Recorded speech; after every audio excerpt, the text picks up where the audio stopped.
Welcome to Penrose Learning, where we make understanding easy. You start by locking in the Arbiter with Decaying Winter and the Only Way relic because the synergy increases DT uptime and mobility.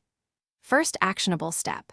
Equip 2 Cold Augment mods and 1 cooldown mod, then enter Encounter from mid-range.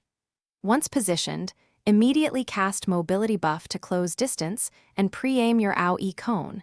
This makes your initial DT land maximally. Make sure to set hotkeys for instant equipment swaps so you can maintain momentum without fumbling during the opening seconds.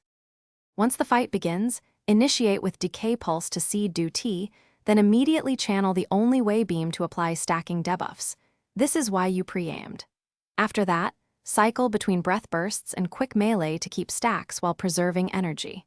Make sure to refresh DT when it hits roughly 60% remaining rather than waiting. That timing maximizes overlap and damage. If multiple targets cluster, prioritize 3 targets and reposition with mobility to avoid cleave, rotating off-tank when crowd control hits to stay alive.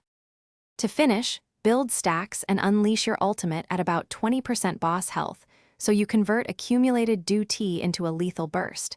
This is the payoff of proper stacking. Once the boss nears Enrage, swap to defensive mods and conserve roughly 1/3 of your energy for emergency mobility.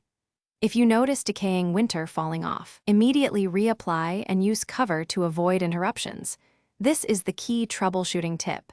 Interrupted casts cost more time than a single quick reposition, so reset and reapply promptly.